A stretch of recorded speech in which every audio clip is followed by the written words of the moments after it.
As any mobile game player would tell you, discovering a truly free-to-play mobile game is rarer than lightning striking twice, maybe even 3 times.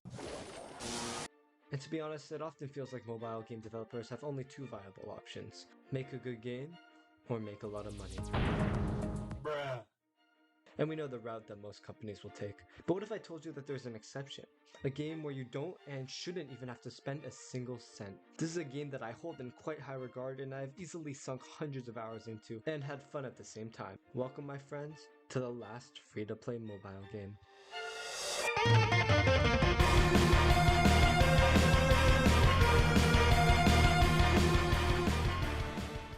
But before we get into that, let's go into a bit of an analysis on why mobile games are so hard to keep free to play. Now, I could go into a long history of mobile games and their evolution, but that's kind of boring and I don't want to do that much research. So to save your time and your mind, I'll keep it plain and simple.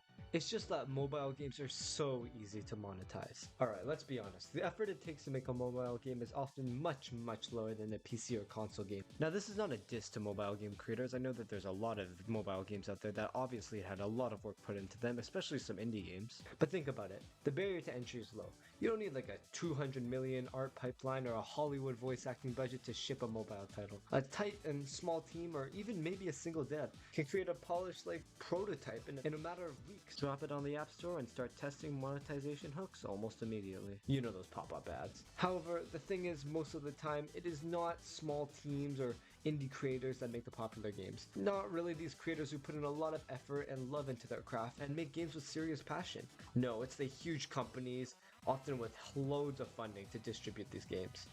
Now, that's not to say that none of these games are good, and in fact, all of the games on my phone are made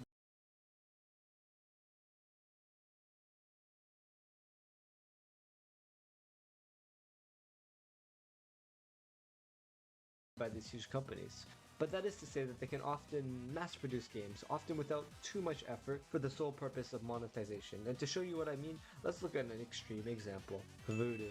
Now, if you've ever been playing a mobile game and you get an ad, there's a good chance that ad was from Voodoo. These are the guys behind over 200 mobile games, 200, including Helix Jump, Aquapark.io, Paper.io, and Mob Control. They're really the kings of the 2015 to 2020 area of mobile gaming. I remember getting these ads all the time. And while they were entertaining in their time, they were almost always shallow and not, that interesting. They never really pushed the boundaries of mobile gaming or introduced a new concept that is fundamentally unique or just very creative. And that's fair. These games were never really meant to be that, but this is where the money really comes in. If you've ever played any of these games, you would understand the struggle. Constant ads, pop-ups everywhere asking you to buy the premium pass, and worst of all, the fact that they put the X on the ad button so microscopically small that it's almost always going to redirect you to the App Store. That pissed me off. And that's the problem. Big companies can often spit out these low-effort, high-profit games because they really only care about one thing: the almighty dollar. And since mobile games are often held to a lower standard than PC or console games, it is much easier to upload these very low quality games without receiving significant backlash from the community. Think of a big company like Nintendo release one of these games, the backlash would be incredible. Just a side note, can you guys not increase Nintendo Switch Online Pass? I'm just saying. And when you think about it, it is so much easier for big companies to spit up 10 to hundreds of low effort games in order to maximize profit, rather than to make 1 or 2 really good games. And while there are exceptions such as Supercell, these companies often heavily monetize the game anyways, often making them pay to win. Like Supercell, you guys aren't innocent, alright? I like your games, but still, you guys are pretty pay to win. However, there is an exception. A game that is entertaining, enjoyable, and creative while still not being paid to win. In fact, experienced players, like myself, often discourage players from making in-app purchases, as it's just better to complete the game without them. So without any further ado, what is this mysterious game?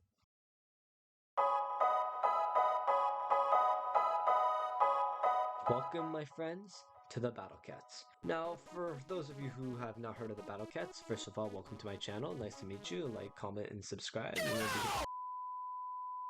Battle Cats, sorry, I got off track there, as the Wikipedia puts it, is a tower defense game where the player selects a team of unlockable cats and sends them onto a 2D battlefield to defend the cat base and defeat the enemy base, which is a crazy oversimplification, but whatever.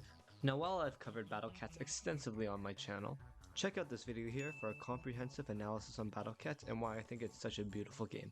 After this video, of course. But I'm going to simplify it for the sake of time. Battle Cats is a gacha tower defense hybrid complemented with some amazing design and graphics. Now, this is how a Battle Cats game goes. During the game, you generate money, and this money allows you to play cats on one side, with the goal being to destroy the enemy's base before they destroy yours. Every cat has some sort of ability that makes them different, not really, but let's just say that for the sake of simplicity. For example, out of basic cats, which are the units you get at the start of the game, Tank Cat is, well, a tank. Lizard Cat is a long-range attacker, and Axe Cat is a high-damage melee unit. You can play against a combination of enemy units that will also have different properties, and for both enemies and cats, some units will have special abilities that will help mix up the battle. For example, Kotatsu Cat can weaken enemies, while Calamari can weaken cats. You can upgrade cats to unlock new abilities, increase stats, and unlock the true form or even ultra form, which is exactly. You can also upgrade your own stats, such as upgrading the rate you generate money or increasing your own base HP health. Now, how do you unlock these cats? Well, there's many different ways, but the two biggest ways is something called a cat capsule. For normal cats, there is a cat capsule, and for rare cats and rarer, there is a rare cat capsule. Now, you can unlock rare cats and super rare and blah blah blah and so on and so forth without using the cat capsule, but the majority of the time it's going to be used through the cat capsule. Now, this gets much more complicated the further you progress throughout the game, but that is the core idea. You grind for tickets to unlock units, or you can unlock them through other ways, such as clearing stages. And I feel like I'm oversimplifying, and I feel like I'm leaving a lot of big parts of the game, but like really that's all you really have to understand for the purpose of this video. And honestly, that's the beauty of Battle Cats. The mechanics of the game can get decently complicated, but the core idea of the game is really simple. You play cats to defeat the other cats. It's not like it's a game that's fundamentally complicated. I can't think of one off the top of my head. We're just going to continue. Battle Cats is a game where spending money is not necessary, not needed, and not recommended. Unlike games such as Clash Royale or Brawl Stars, where in-app purchases are almost mandatory to gain the competitive edge, you can succeed in Battle Cats without making a single app purchase, like myself. At the same time, Battle Cats is, in my opinion, a masterpiece. It's not just some mobile game slop, but a genuinely well-designed game that comes with impressive graphics, sound effects, and just overall game design. It's just very well made. But how is this possible? How can such a company make such a well-designed game but still keep it this free to play? I mean, don't they want to make money? It's not like there's no in-app purchases at all in this game. It's just that they're just not necessary, not even recommended. But why is that? But before that, if you're watching this far in the video, that probably means you're enjoying it. So if you are, and even if you're not, be sure to like, subscribe, and hit that bell to never miss a video, and leave any games you wish for me to cover in the comment section below.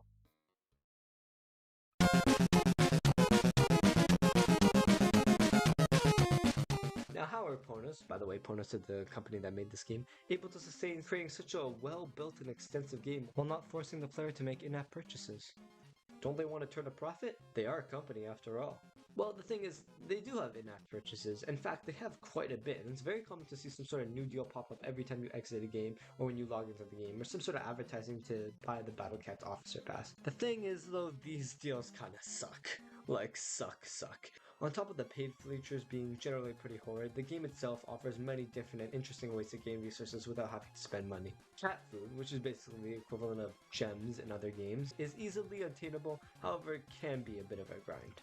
For example, some of the ways you can obtain cat food are daily login rewards, clearing stages, beating special events, unlocking new units, quests, and my personal favorite one, where they literally give you a free battle pass where you can earn cat food almost every day. That is insane.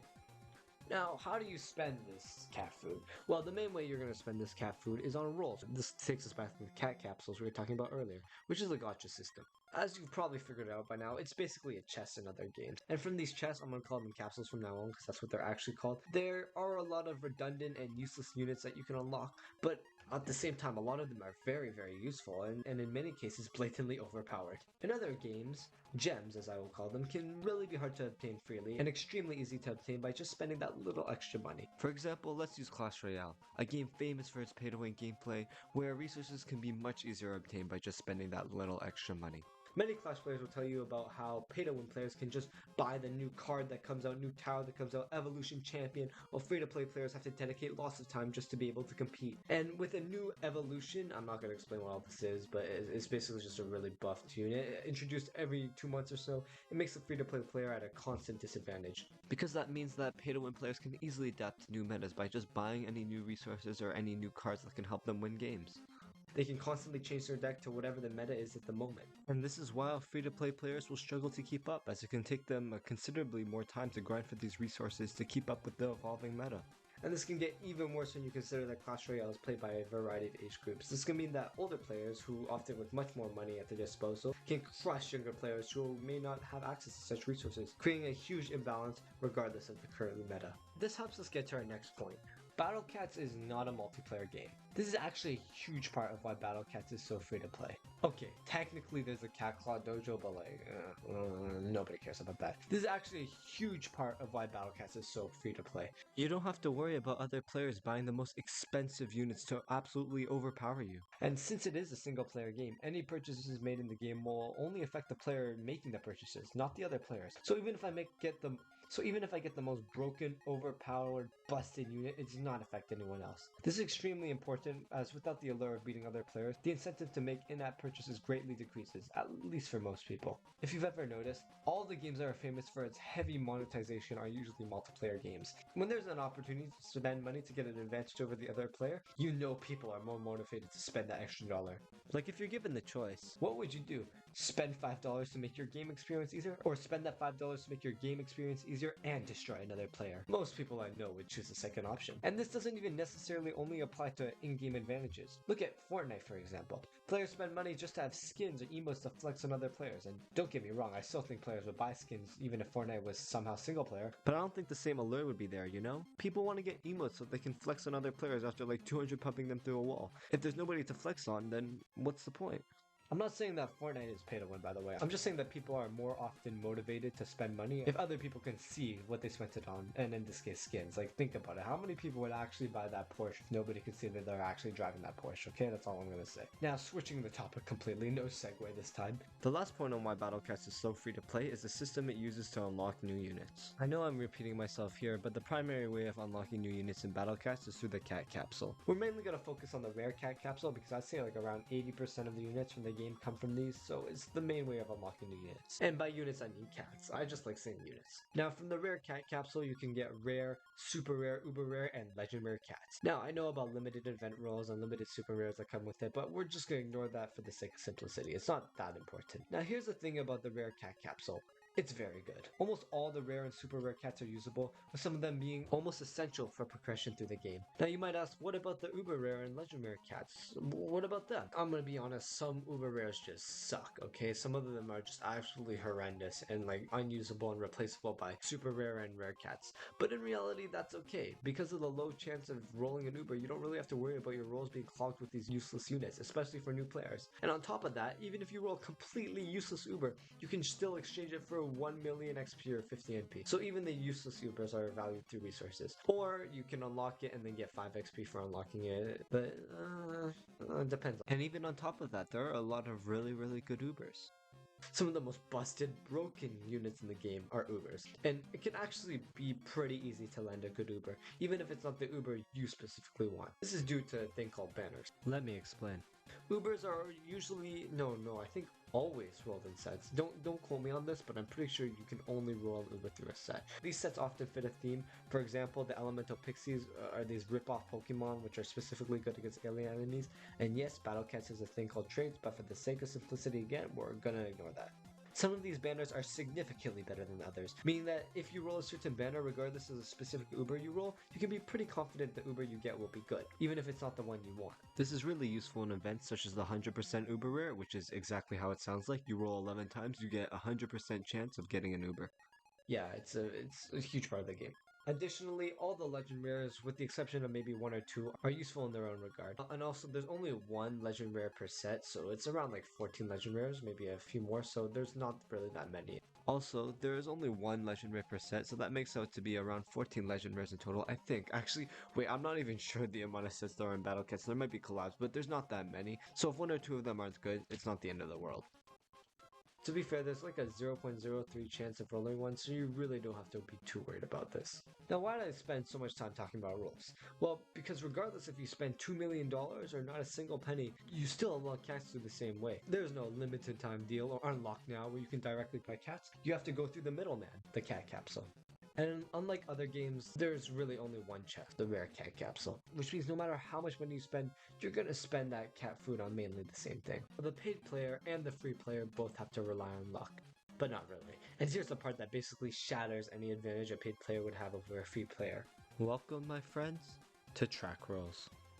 Track rolls are exactly what they sound like. Basically, you can search up what you're gonna get in your next roll. It's a little more complicated than that, but I know, it's crazy. This makes it so that there's basically no reason to buy cat food, because if you want to buy more rolls, why would you do that when you can just look at what rolls you're going to get and then buy the exact amount of cat food you need to get that roll. This is especially useful for landing those broken Uber legend rares that we were talking about earlier. So to sum it up, Battle Cats remains a free-to-play game, not only because of the awful incentives to pay money, but also because there's so many different ways of earning resources without paying. And also due to features like track rolling and the fact that you can't directly buy cats, there's barely any reason to spend money on the game. But what can other games learn from this? Specifically to when it comes to making your game enjoyable for both the free and paid player, while still keeping the game profitable. Let's find out.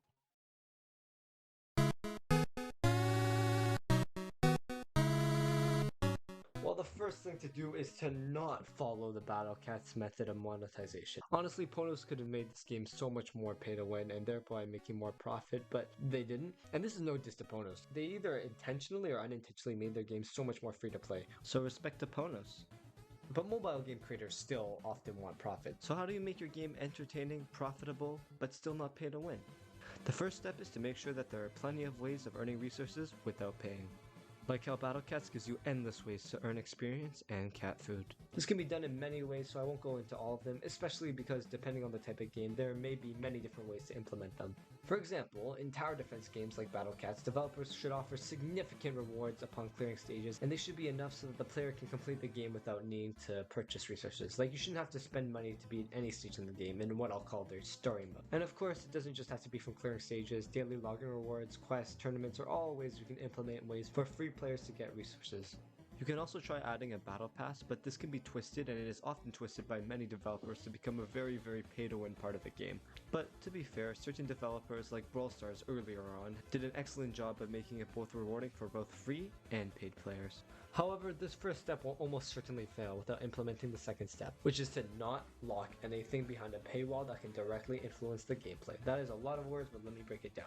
For example, going back to my suggestion of a tournament, don't lock that tournament behind a paywall. Don't make it you have to pay money to get in, or make it so that it's so expensive that you have to purchase resources to enter. Like, yeah, you don't have to pay money, but it's only 200 billion quadrillion gems to enter. You know what I mean? Also, don't make it that you can spend resources to stay in the tournament once you get kicked out. And when we look at Battle Cats, you can see that nothing, absolutely nothing is hidden behind a paywall. The paid player unlocks the broken units the same way the free player does. There's no stages hidden behind a paywall. Everything is fair game. Like, look at me, I haven't spent a single cent on the game, and yeah, I'm still a Dark Casley merchant. Watch the video here about why Dark Casley is the queen of Battle Cats. Also, don't hide units, especially broken ones, behind paywalls. This is a recipe for pay-to-win games. Now, Battle Cats does not have skins, but if you had to pay for them, that's still much better than hiding stuff like units behind a paywall. And this can serve as a healthy way to generate revenue without making the game pay to win. Like, for example, even with the Renegade Raider in Fortnite, you still have the same chance to win as if you're wearing the default skin, but that doesn't mean people won't want the Renegade Raider. Remember, it should be pay to look cool, not pay to win. Follow these steps and your game will already be more free to play than the majority of mobile games, especially multiplayer ones. So game developers, if you are watching this, don't follow the steps of companies like Supercell. Make your game entertaining, well balanced, not pay to win, and most importantly, enjoyable. Because isn't that why we play games in the first place? Thanks for watching, everyone. I know it's been a long time since my last video. It did poorly and I'm in a bit of a slump, a little bit of I don't know, not writer's block, but I'm not as motivated to make videos, but I'm back at it again and I'm feeling like this summer I want to make a lot more videos. So I'm actually very excited this summer. Join my Discord server to be notified and just talk to me directly. We have some conversations over there about Battle Cats, but you can talk about other things there too. Not much else to say. I'll see you guys in the next one. Goodbye.